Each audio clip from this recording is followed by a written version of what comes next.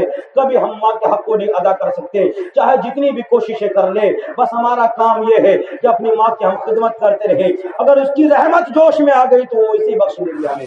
سبحان اللہ، ماں کی ایسی ممتا ہوتی۔ کبھی آپ نے غور کیا ہوگا، آپ غور کریں، ہماری لاکھ غلطیاں ہوتی ہیں، ہماری ہی غلطی ہو، ہم جانتے ہیں ہماری غلطی ہو، اور جس کے ساتھ ہمارا جھگڑا ہوا ہے اس کی غلطی نہیں ہوئی، ہماری غلطی ہوئی ہے وہ، اگر ماں کے سامنے ہماری بات آ جاتی ہے تو ماں کبھی یہ ماننے کو تیار نہیں ہوتی کہ میرے بیٹے کی غلطی ہے۔ سبحان اللہ، ماں کبھی یہ ماننے کو تیار نہیں ہوتی کہ میرے بیٹے کی غلطی ہے۔ کیوں؟ ہم سے پیار ہے ماں کو یار، ہماری ماں ہم سے محبت کرتی ہے۔ ماں نے بد دعا کیا تو حضرت جریج جیسا ولی بھی اس بد دعا کا شکار ہو گیا، لیکن ماں کی دعا دیکھو، حضرت موسیٰ علیہ السلام نے اللہ کے حضور دعا کی، مولا ہر نبی کا جنت میں کوئی نہ کوئی رفیق ہوگا، کوئی نہ کوئی ساتھی ہوگا، پروردگارہ یہ بتا میری جنت میں میرا ساتھی کون ہوگا؟ سبحان اللہ، بولیے بولو نا یار، اور زور سے بولیے سبحان اللہ۔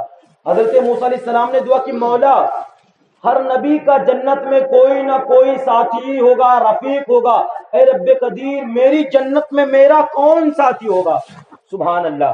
اللہ تعالیٰ نے ارشاد فرمایا فلاں جگہ ایک قصاب رہتا ہے جو گوشت کاٹتا ہے، تمہاری جنت میں تمہارا رفیق وہ قصاب ہوگا۔ سبحان اللہ، دیکھ رہے ہیں ایک قصاب نبی کی جنت میں، سبحان اللہ۔ جنت کی بھی کیٹیگری ہے، نبی کی جنت اعلیٰ اور اعلیٰ درجے کی ہے، صحابہ اولیاء کرام اور ہم جیسے مسلمانوں کے لیے بھی جنت ہے، لیکن نبی کی جنت کی اور بڑی بات ہے، سبحان اللہ۔ حضرت موسیٰ علیہ السلام نے کہا مولا میری جنت میں میرا رفیق کون ہوگا؟ اللہ نے جواب دیا تمہاری جنت میں تمہارا ساتھی ایک قصائی ہوگا۔ کہا مولا قصائی، وہ بھی میرے ساتھ نبی کی جنت میں رہے گا، اس کی کیا وجہ ہے مولا کریم؟ رب کریم نے کہا جا کر کے موسیٰ تم پلے جگہ دیکھ لو۔ حضرت موسیٰ اس گوشت قصاب کی دکان کے قریب جاتے ہیں، اس قصاب نے حضرت موسیٰ علیہ السلام کے نورانی چہرے کو دیکھا، دیکھنے کے بعد اس نے دعوت لے لی کہ اے نورانی چہرے والے آج آپ ہمارے گھر پہ تشریف لے کر چلے، آپ کی میں دعوت لیتا ہوں۔ حضرت موسیٰ علیہ السلام نے اس کی دعوت قبول کر لی۔ اس کے بعد وہ قصاب دن بھر گوشت کاٹتا ہے، کاٹنے کے بعد بیچ دیتا ہے، بیچنے کے بعد چلا جاتا ہے گھر پر۔ حضرت موسیٰ علیہ السلام بھی آپ کے اس قصاب کے ساتھ میں ہو جاتے ہیں۔ وہ قصاب گھر میں داخل ہوتا ہے، کھانا بناتا ہے، کھانا بنانے کے بعد کیا نام ہے اپنے والد اور والدہ کو بٹھاتا ہے اور خود بیٹھ جاتا ہے۔ اس قصاب نے بھی پہچانا نہیں کہ یہ کون ہے، جو میرے ساتھ نورانی چہرے والے چل رہے ہیں یہ کون ہے، قصاب نے پہچانا بھی نہیں۔ حضرت موسیٰ علیہ السلام کو ساتھ میں لے لیا، حضرت موسیٰ علیہ السلام گئے اس کے گھر میں۔ اب وہ قصاب کھانا کھا رہا ہے تو پہلے اپنے باپ کو کھانا کھلا رہا ہے، پہلے اپنی ماں کو کھانا کھلا رہا ہے، بعد میں بچوں کو کھلا رہا ہے، اس کے بعد میں خود کھانا کھا رہا ہے۔ حضرت موسیٰ علیہ السلام یہ دیکھ رہے تھے یہ کون سا نیکی کا کام کرتا ہے جس کے سبب سے یہ میرے جنت میں میرا ساتھی ہوگا، سبحان اللہ۔ اب انہیں کوئی وجہ نہ مل رہی تھی، بہت تعجب میں تھے کہ میں نے کوئی صبح سے لے کے شام ہو گئی اس کو کوئی ایسا عمل کرتے ہوئے دیکھا نہیں ہے جو نبیوں کی جنت میں رہے، سبحان اللہ۔ یہ کون سا عمل کرتا ہے؟ اس نے اپنے والد اور والدہ کو کھلایا۔ اس کے والد اور والدہ نے جب نظر اٹھائی حضرت موسیٰ علیہ السلام کو دیکھا تو پہچان گئے کہ وہ نبی ہے۔ اس کے والد اور والدہ نے اپنے دل میں ان کے نبوت کا اقرار کیا اور ان کے رسالت کا اقرار کرتے ہوئے ان کو موت آ گئی۔ جیسے انہوں نے حضرت موسیٰ علیہ السلام کی نبوت اور رسالت کا اقرار کیا، اس کے والد اور والدہ کا انتقال ہو گیا۔ فوراً اس نوجوان نے حضرت موسیٰ علیہ السلام سے کہا انت موسیٰ، کہ آپ موسیٰ ہیں۔ حضرت موسیٰ علیہ السلام نے کہا اس کی خبر تمہیں کیسے لگی؟ تم کیسے سمجھ گئے کہ میرا نام موسیٰ ہے اور میں موسیٰ ہوں؟ اس کا نام ہے، نوجوان نے کہا سنو اے موسیٰ علیہ السلام سنو، جب بھی میں اپنے والد اور والدہ کو کھانا کھلاتا تھا، جب میرے والد اور والدہ کھانا کھا لیتے تھے تو لاسٹ میں دعا کرتے تھے مولا یہ میرا بیٹا بڑا لائق دار ہے، مولا یہ میرا بیٹا میری بڑی خدمت کرتا ہے، اے رب قدیر اسے میرے بیٹے کو تو وہ جنت دینا جس جنت میں اپنے نبی موسیٰ کو تو جگہ دے گا، میرے بیٹے کو اسی جنت میں داخل کر دینا۔ اور میرے باپ میرے ماں نے کیا نام ہے دعا، جب میرے والد کو ہم کھانا کھلاتے تھے، جب میں اپنے والد کو کھانا کھلاتا تھا، اپنے ماں کو کھانا کھلاتا تھا، تو میری ماں اور میرے والد دعا کرتے تھے کہ اللہ میں موسیٰ علیہ السلام جب اس وقت تک مجھے موت نہ دینا جب تک میں تیرے نبی موسیٰ کو نہ دیکھ لوں۔ جب میرے والد اور والدہ نے آپ کو دیکھ لیا، انہیں فوراً موت آ گئی، میں نے سمجھ لیا کہ آپ اللہ کے نبی موسیٰ ہی ہے۔ حضرت موسیٰ علیہ السلام نے کہا اے قصاب سن، ہاں میں اللہ کا نبی موسیٰ ہوں، میں نے رب سے دعا کی تھی مولا میرا ساتھی جنت میں کون ہوگا، تو رب نے تیرے طرف اشارہ کیا تھا۔ اب میں سمجھ گیا کہ سبب سے تو جنت میں میرا ساتھ رہے گا، تیرا عمل تجھے میرے ساتھ جنت میں نہیں رکھے گا، بلکہ تیرے ماں اور تیرے باپ کی دعا ہے جو میرے ساتھ جنت میں رہے گا۔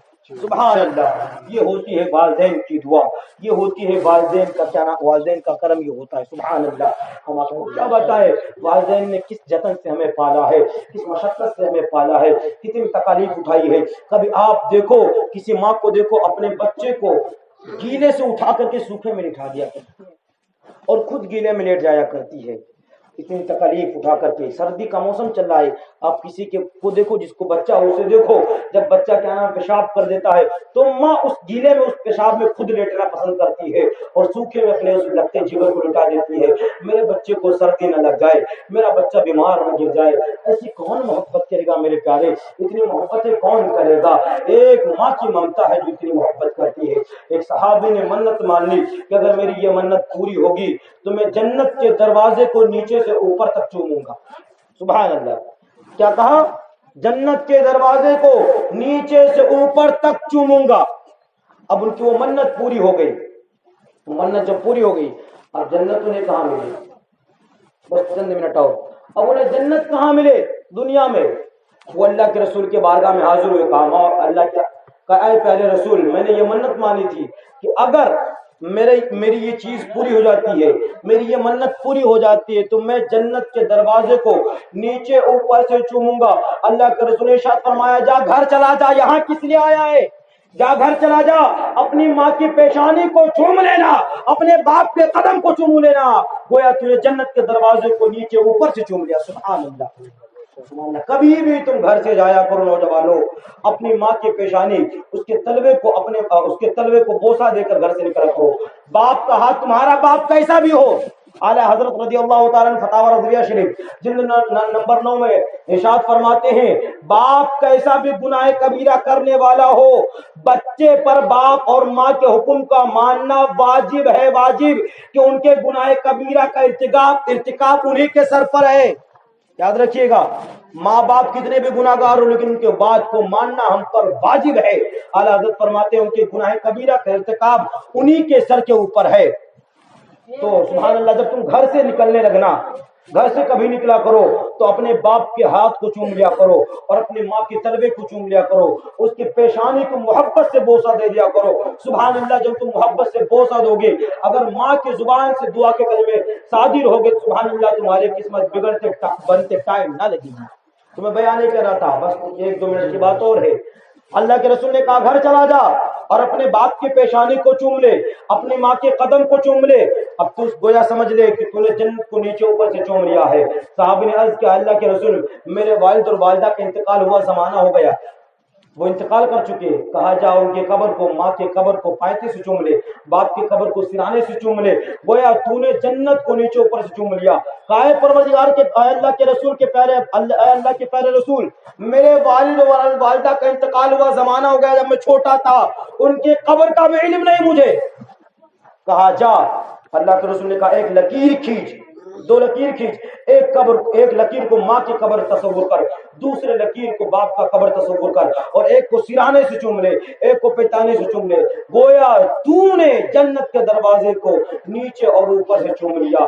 یہ ہے مقام والدین، یہ ہے عظمت والدین۔ اللہ کریم ہم سب کو اپنے حبیب کے وسیلے سے ماں باپ کا فرما بردار بنائے، ماں باپ کا خدمت گزار بنائے، ماں باپ کے فرمان پر عمل کرنے والا بنائے۔ استغفر اللہ ربی من کل ذنب واتوب الیہ۔ السلام علیکم۔